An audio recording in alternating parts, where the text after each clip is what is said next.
الحمد للہ رب العالمین والصلاة والسلام علی سید المرسلین وعلی آلہ واصحابہ اجمعین۔ داڑھی، مونچھ اور بھووں کے بالوں پر ہاتھ پھیرنا ضروری ہے، یعنی کہ جب تیمم کریں گے اور جب چہرے کا مسح کیا جائے گا تو ان میں یہ جو ہے خیال رکھنا ہے، جو یہ مسئلہ بیان ہوا، داڑھی، مونچھ اور بھووں کے بالوں پر ہاتھ پھیرنا ضروری ہے۔ منہ کی یہاں بھی وہی حد ہے جو وضو میں ہے، لیکن منہ کے اندر تیمم نہیں کیا جاتا، البتہ دونوں ہونٹ پر جتنا منہ بند کرنے کے بعد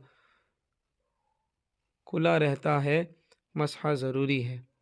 مسئلہ نمبر 20، ہاتھ جھاڑنے میں تالی نہ بجے، بلکہ اس کی صورت یہ ہے کہ انگوٹھے سے انگوٹھا ٹکرائے، زائد گرد جھڑ جائے گی، یعنی جو ایکسٹرا جو مٹی ہے وہ اتر جائے گی،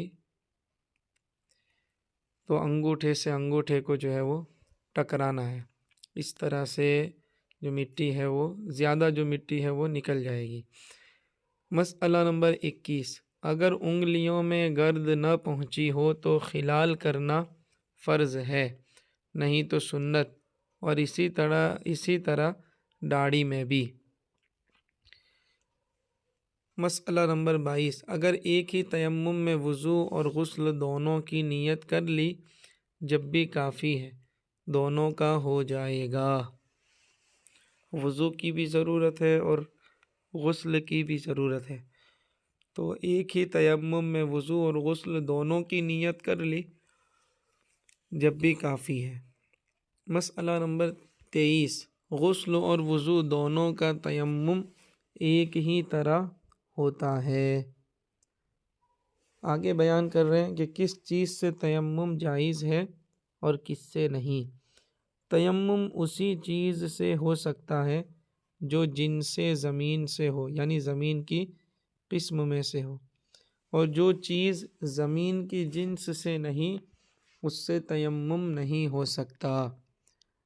مسئلہ نمبر 24، جو چیز آگ سے جل کر نہ راکھ ہوتی ہے، نہ پگھلتی ہے، نہ نرم ہوتی ہے، وہ زمین کی جنس سے ہے، اس سے تیمم جائز ہے، لہذا مٹی، گرد، ریتا، بالو، چونا، سرما، ہرتال، گیرو، گندک، مردہ سنگ اور پتھر، زبرجد، فیروزہ، عقیق، زمرد وغیرہ جواہر سے تیمم جائز ہے، اگرچہ ان پر غبار نہ ہو، یعنی اگرچہ ان پر مٹی نہ ہو، کیونکہ یہ سب زمین کی جنس سے ہے، زمین کی قسم میں سے ہے۔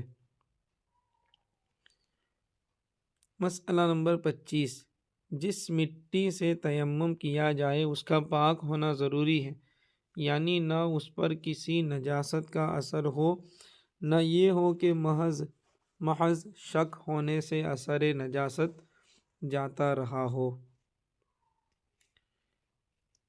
یعنی مکمل طریقے سے وہ مٹی پاک ہو، یہ ضروری ہے۔ جس چیز پر نجاست گری اور سوکھ گئی اس سے تیمم نہیں ہوگا، اگرچہ نجاست کا اثر باقی نہ ہو۔ جس چیز پر نجاست گری اور سوکھ گئی اس سے تیمم نہیں ہوگا، اگرچہ نجاست کا اثر باقی نہ ہو، البتہ نماز اس پر پڑھ سکتے ہیں۔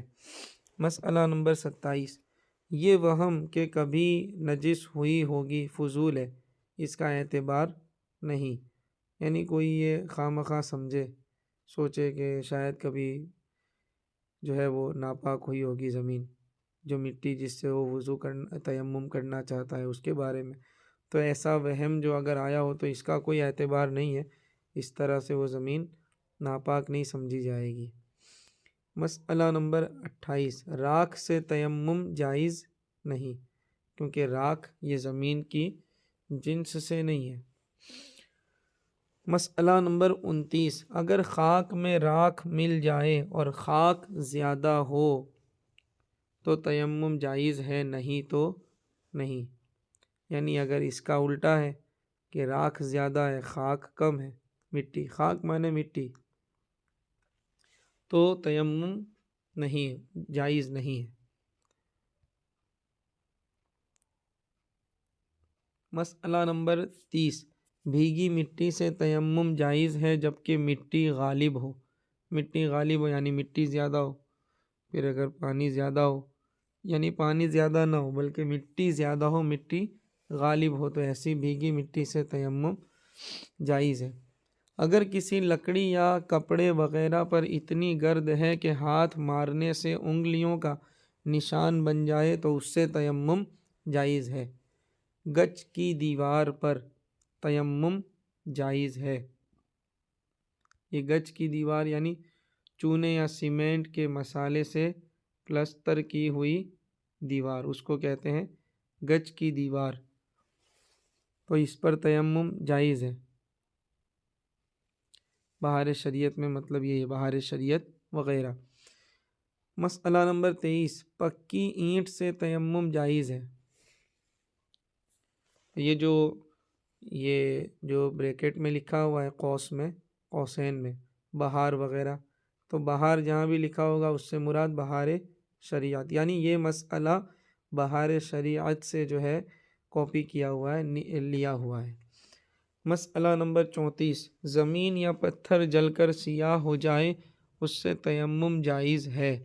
یوں ہی اگر پتھر جل کر راکھ ہو جائے اس سے بھی جائز ہے۔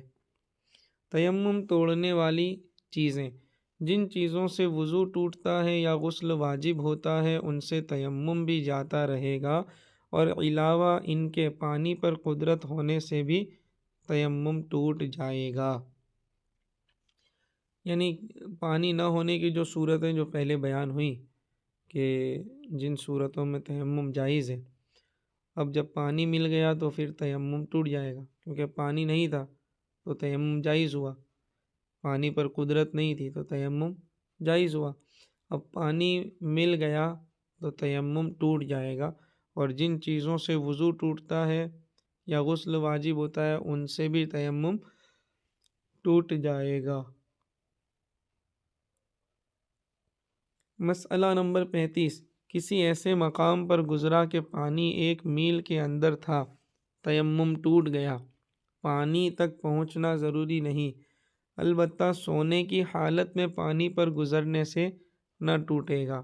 یعنی سویا ہوا تھا اور گاڑی چل رہی تھی یا سواری چل رہی ہے اور یہ سویا ہے، تو اگر پانی کے قریب سے بھی گزرے گا تو اس کا تیمم نہیں ٹوٹے گا، اس لیے کہ اس کے علم میں بھی نہیں ہے اور یہ پانی پر قدرت نہیں سمجھی جائے گی۔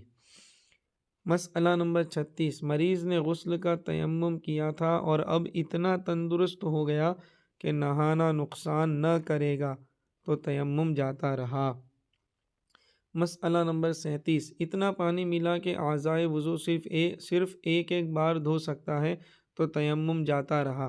اعضائے وضو یعنی جو وضو کرنے کے جو پارٹس ہیں نا، جیسے ہاتھ ہے، چہرہ ہے اور پیر ہے، تو جن اعضاء کا معنی پارٹس ہوتا ہے، تو پھر پڑھ رہا ہوں میں کہ اتنا پانی ملا کہ اعضائے وضو صرف ایک بار دھو سکتا ہے تو تیمم جاتا رہا اور اس سے کم تو نہیں۔